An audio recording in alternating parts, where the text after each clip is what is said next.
We're diving into one of the most polarizing moments in modern political history. Donald Trump has just won the U.S. 2024 presidential election, securing his comeback as the nation's 47th president after a fierce, high-stakes battle against Kamala Harris. From coast to coast, Americans are reeling. Some are celebrating, others bracing for what comes next. But the shock waves just don't stop at our borders. Around the world, leaders, citizens, and markets are reacting to the news of Trump's return to the Oval Office. What does this mean for America's future, its place on the global stage, and the deep divides within our nation? Welcome to That's Life, I Swear.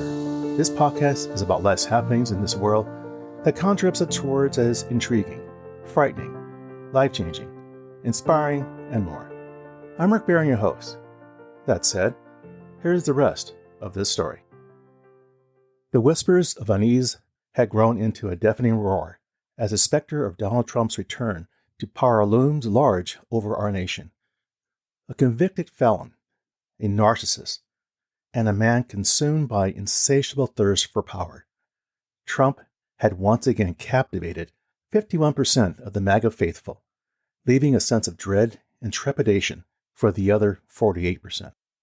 Trump's rise to prominence in 2015 had been marked by a dangerous brand of rabble-rouser, drawing comparisons to figures from the past history like Huey Long and Joseph McCarthy.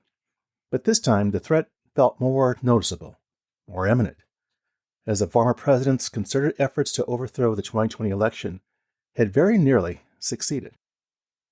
I see Trump as a genuine aberration, a man whose contempt for constitutional democracy made him a unique and dangerous threat to the nation. Trump's authoritarian ambitions will soon come to life again on January 20th, 2025. As the United States stands on the precipice of a new era, we're witnessing the fragility of democracy being laid bare, and the future hangs in the balance. The tension between hope and fear, justice and injustice, grace and rage, will once again test the resolve of the American people, who now face the prospect of a leader who cares more for his glorification of his ego than for the principles upon which our nation was built upon. The American people have come together in the past to confront the forces of dictatorships and intolerance. But in the face of Trump's resurgence, one has to wonder if the nation's appetite for democracy has grown too greedy, too easily have been swayed by the siren song of a dictator. What was once unthinkable has come to pass. How in the hell did this happen? Well, some examples stem from various members of Congress, driven by their self-interest, who had refused to impeach Donald Trump, not once, but twice, paving the way for his unchecked rise to power. And if that wasn't enough, 6 members of the Supreme Court had blessed his ascent, granting him immunity from any crimes committed while in office. In their spiritual wisdom, they stated that as long as his actions were deemed official acts, there was no reason to worry. Well, with the Supreme Court's action, all they did was to create the ultimate monster. Yet even with this extensive background, nothing could have prepared the American public for the stark reality that unfolded before their eyes. The United States had ushered in its first ever dictator. This man who was once dismissed as a lunatic has now cemented his grip on the nation's heart. Who said it can't happen here? Well, it just did. No figure in the past had ever controlled such a formidable hold over the hearts and minds of so many as Donald Trump has. The choice on November 5th, 2024, before the nation was stark, a binary decision that would determine its future. A vote for Kamala Harris was a vote for the preservation of democratic ethics, a commitment to the rule of law that would allow the American people to pursue lives of purpose and prosperity. However, a vote for Donald Trump was a vote that would place those very ethics at risk, a decision that could potentially unravel the very fabric of the nation's democratic foundations. We now realize that the nation stands at a precipice, teetering on the edge of an abyss that threatens to swallow everything in its path.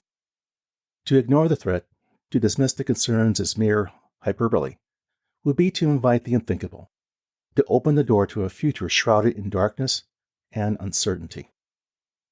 The very foundations of American democracy hang by a thread. Forget this nonsense of Donald Trump saying this will be a golden age for America.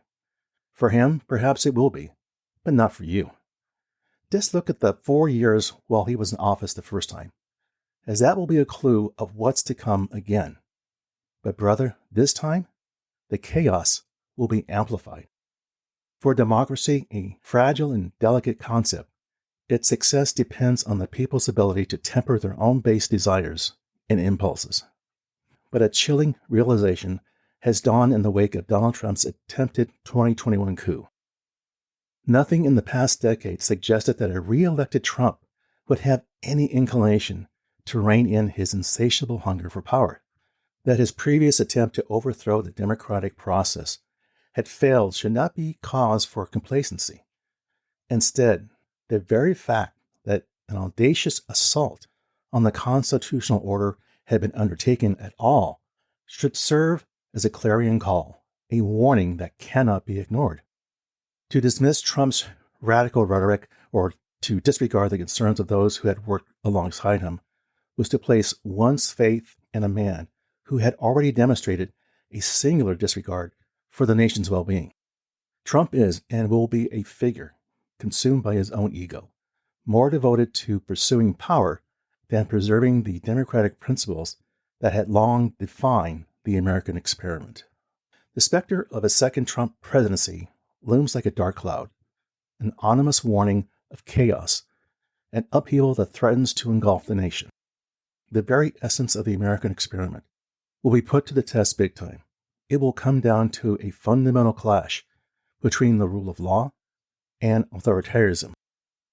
When Trump returns to the White House in January as one of the most powerful presidents in history, he'll be able to take advantage of no guardrails, as was not the case during his first presidency. In stark contrast, the alternative, a Kamala Harris presidency, represented a return to the familiar rhythms of power. Although you might disagree with her politics, a President Harris would have governed within the tradition that had long encompassed both Democrats and Republicans, preserving the arena of democratic discourse. The history of the United States reflects that we as a nation did not fight and bleed and die so that a dictator, showman, bully could turn their national project into their own personal kingdom. And let it be said that those men and women who died for our country while in the military were not suckers and losers. The very foundations of democracy will be threatened by the rise of a figure seeking to subvert the people's will for his narrow gains. Just thinking about Trump, president-elect, coming back, runs a chill down my back. The vision of Trump tucked away in the solitude of his White House bed, poring over the pages of a storybook, a twisted version of the future that he has deemed Project 2025. The very fabric of America has always been woven through the interplay of opposing forces, hope and fear, justice and injustice, grace and rage.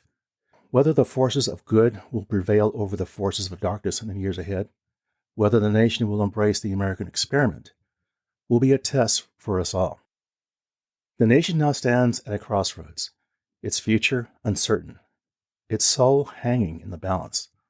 The habits of heart and mind that had once sustained the country will be tested, challenged by the rise of forces that seek to undermine the very foundations of democracy.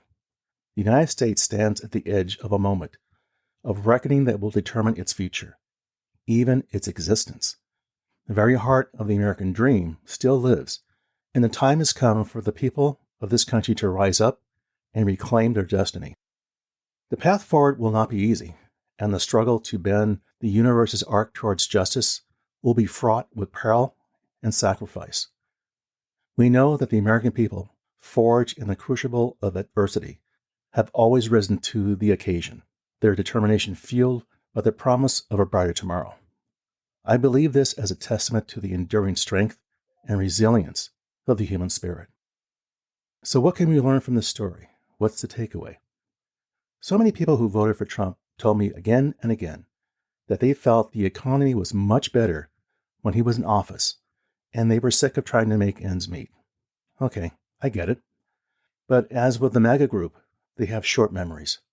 Much of the cause of inflation was due to outside forces, such as the COVID-19 pandemic, and yet they blame the outgoing administration.